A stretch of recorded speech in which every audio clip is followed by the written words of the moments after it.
Hey everybody, it's Chad with Nobody Else's Auto. Tonight, let's take a look at some more cool iron in this yard we just got bought next to us. It's new inventory to us, but it's all old stuff and it's all cool. So, anyway, if you didn't catch the live we did a while back, we did a huge live, did a quick walk through the entire yard, almost 400 more cars we've added to our inventory, and it's all old stuff. So, what we're doing now is we're working through this inventory video by video, taking a handful at a time, and tonight we're going to knock out a few more. So, let's see what kind of cool stuff we've got to look at today. Starting off with a 28 Buick. Not a lot left of this car.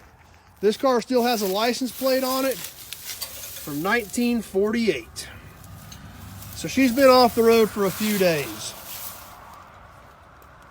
Remains of the old wooden spoke wheels. Still got the cowl lights, got the dash in it.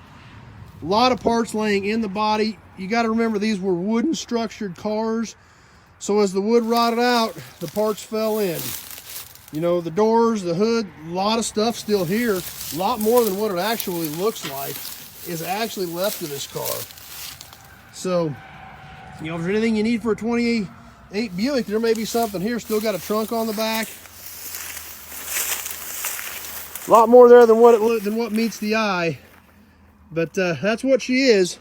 Next to the Buick, we've got the remnants of what I think was about a 42 or maybe a 46 Ford coupe, but not a lot left. Somebody's cut the whole tail off of this car. If you haven't noticed, we've got some overgrowth problems in this new facility that we're going to have to address. I like to try to keep things cleaned up, and we've got some overgrowth to handle in here, but we'll get to work on it as we're sorting through cars.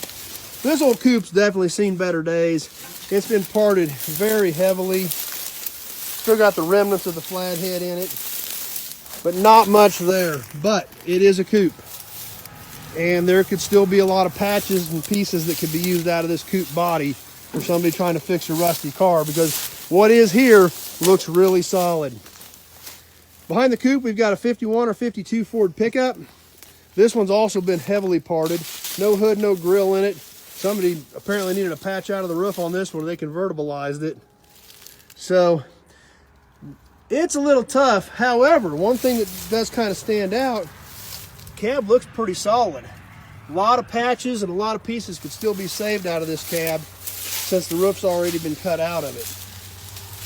On the back of it, somebody had put like a homemade flatbed on it, but there is a short box for this era of a Ford laying on the back of it also. So definitely something somebody can use there, I'm sure. Coming around the other side, still got some dash pieces in it, but just structurally looks pretty darn solid. You know, there's a lot of structure in there somebody can use to fix a rusty cab for sure.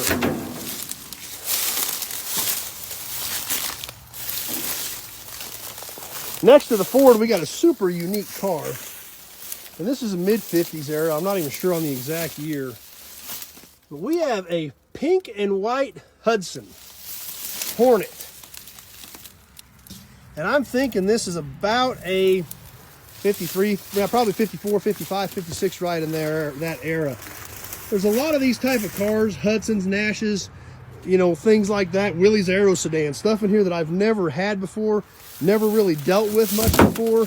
So I'm learning as we go through this process as to what I've got and what I'm dealing with on a lot of this. Because a lot of the stuff I've learned over the years is stuff that I've dealt with a lot. And some of this other stuff is kind of different and out of the box. I don't deal with it as much. So I'm going to have a big learning curve on some of this also. This is a Nash Custom, or Hudson Custom, excuse me.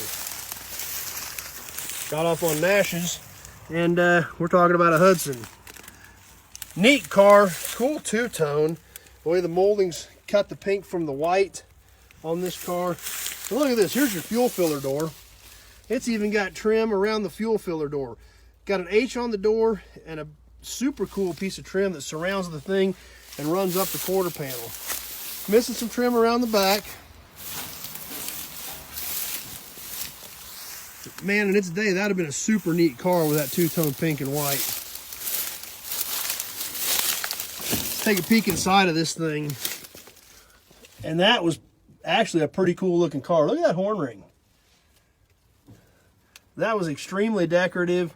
Cool dash cluster, radio, weather eye temp control. Neat car.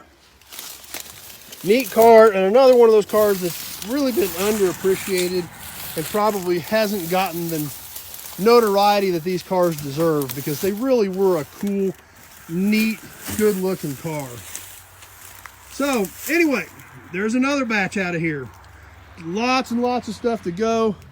We're just getting a good start's all we're doing. A lot of this stuff has not been seen in years. This whole place has been hung up in the state for several years. So we're exploring and we're learning along with you as I'm going through this inventory, figuring out what all I've got, and trying to help you guys out with your projects. So anyway, as always, any specific questions, anything I can help you with, give me a call. Having a conversation about it is the best and really the only way to know if I'm going to be able to help you out with your project. So thanks for hanging out with us, everybody. I really appreciate you taking a few minutes out of your evening to spend some time with us and look at some of this stuff.